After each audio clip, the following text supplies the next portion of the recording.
मजा सबको आ रहा है, लेकिन हम कवियों की आदत जो है ना वो बहुत खराब हो गई। उन लोगों में इतनी आदत खराब हो गई।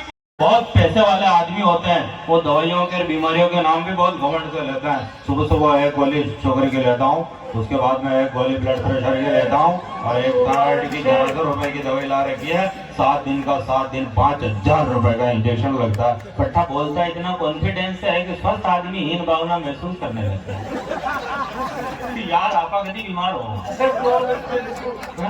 आने वाले समय में 100% मशीनीकरण हो जाएगा। 100% कोई सारे काम मशीनों से होंगे, कोई काम हाथ से नहीं होगा। यानी कि आदमी रोटी भी हाथ से तोड़कर नहीं खाएगा। तब मैं ऐसे सोच रहा था, मैंने कहा क्या क्या विभत्स दृश्य पैदा होंगे। सोचते सोचते नींद आ गई। नींद में सपना आया, मतलब सपना आई नहीं, सपना आया। सपने में हो गया चमत्कार, विज्ञान ने किए नए नए आविष्कार, टाइम बचाने का नया फार्मूला निकाला, और खाना खाने के लिए आदमी ने मशीन में गेहूं डाला। थोड़ी देर बाद मशीन में से थोड़ा सा लिक्विड बाहर निकल करके आया, जिसे आदमी ने इंजेक्शन में भरा और अपने शरीर में लगाया। मतलब आने वाले समय में हाथ से रोटी तोड़कर खाने की जरूरत नहीं पड़ेगी, खाने के इंजेक्शन आएंगे। जो इंजेक्शन लगाया और रवाना, इससे टाइम की बहुत बचत होगी। अब सीन देखना, एक शादी की पार्टी चल रही थी, लोग आ रहे थे और अपनी अपनी पसंद के इंजेक्शन लगा रहे थे। जैसे बफर में खाना पड़ा रहता वैसे इंजेक्शन पड़े रहेंगे, ये रसगुल्ले का, ये गुलाब जामुन का, ये मटर पनीर का। अब मजे लेना, लोग आ रहे थे और अपनी अपनी पसंद के इंजेक्शन लगा रहे थे।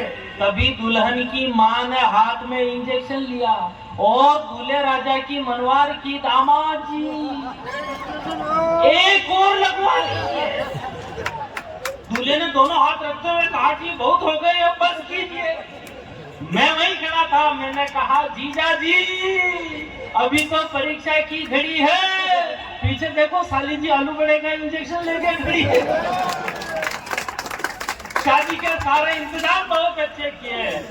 लड़की के बाप ने 2 ऑक्सीजन गैस के सिलेंडर भी दहेज में दिए। आने वाले टाइम में ऑक्सीजन बिल्कुल खत्म हो जाएगी, जो सिलेंडर में भर करके मंगवाई जाएगी। तो शादी के सारे इंतजाम बहुत अच्छे किए। लड़की के बाप ने 2 ऑक्सीजन गैस के सिलेंडर ही दहेज में दिए। सुहाग रात में दूल्हा और दुल्हन दोनों सजे धजे थे, दोनों के पीछे ऑक्सीजन गैस के सिलेंडर लगे थे।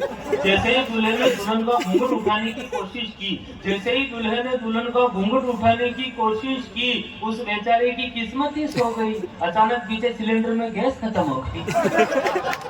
कहा प्रिय तुम चिंता मत करो, मैं अभी वापस आता हूँ और अपने बूढ़े दादाजी का सिलेंडर उठा के लाता हूँ। एक सिलेंडर से उनकी तो रात कट गई। सुबह होते दादाजी की फैल लिपट गई। वृद्धा आश्रम में बैठे हो जब दोनों ही नाना नानी, याद की राम कहानी। कुछ परंपराएं अच्छी थी, मौसम सिंदूरी था, हमने वो सब मिटा दिया जो बहुत जरूरी था। तब कहता हूँ काश हम रूढ़िवादी होते, बच्चे नहीं बिगड़ते। घर घर में जो दादा दादी होते, बच्चे नहीं बिगड़ते।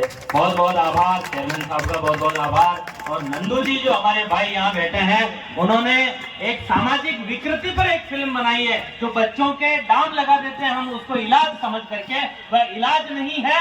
बच्चों का अगर इलाज करना है तो उन्हें अस्पताल ले जाना चाहिए। ऐसा संदेश देने के लिए एक अच्छी मूवी उन्होंने बनाई है। आप लोगों को बहुत पसंद आएगी। बहुत बहुत आभार, बहुत बहुत धन्यवाद।